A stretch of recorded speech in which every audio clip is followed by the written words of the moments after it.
যা আমরা করবো তা কিন্তু কোনো ধরনের কোনো অনুদান নয়, কোনো ধরনের কোনো দয়া দাক্ষিণ্য নয়।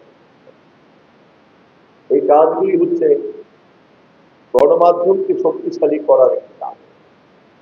গণমাধ্যমকে শক্তিশালী করার মধ্যে দিয়ে আমরা চাই রাষ্ট্র এবং সমাজে জবাবদিহিতার সংস্কৃতিকে আমরা প্রতিষ্ঠিত করতে চাই।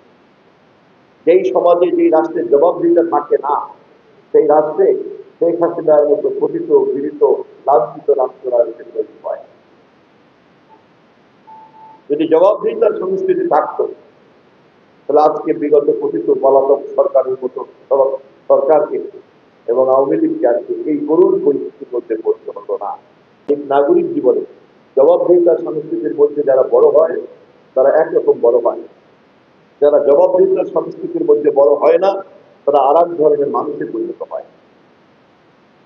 ফলে জবাবদিহিতার সংস্কৃতি এটি শুধু রাষ্ট্রেরই মূল্যবোধ নয়, এটি পারিবারিক মূল্যবোধটাও আমাদের প্রত্যেকের চর্চা করা উচিত। No one should be unaccountable. Everyone must be accountable. The culture of accountability makes accomplishment of a citizen. আমি এই কথাটা আপনাদেরকে বলছি এই কারণে, মাননীয় প্রধানমন্ত্রী তার প্রতিশ্রুতিতে বারবার এই কথা বলেছেন, জবাবদিহিতার সংস্কৃতিকে আমরা প্রতিষ্ঠিত করবো ইনশাআল্লাহ। আমাদের আমি বলতে চাচ্ছি অভিযোগ না, এটা সম্মানই না, এটা আপনাদের প্রাপ্য।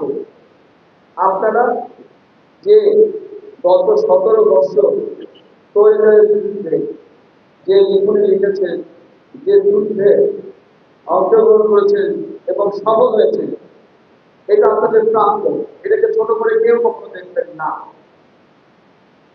কারণ সাংবাদিকদের যখন তখন কথায় কর্মে সব সময় আমি দেখেছি, যদিও আমি এখন মানে আপনাদের বিপরীতে, তারপরেও আমি আপনাদের পক্ষে হিসেবে কথা বলব।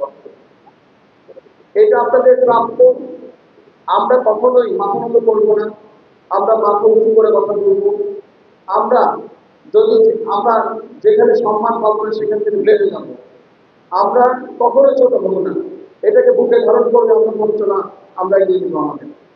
প্রধানমন্ত্রী যারা তারেক রহমানকে তারই মন্ত্রী পরিষদের সদস্য যে আজকে এবং তাদের মাধ্যমেই আমাদের বগুড়ার সাংবাদিক পরিবার এবং সাংবাদিকদের যে আর্থিক সহযোগিতা হাত বাড়িয়ে দিয়েছে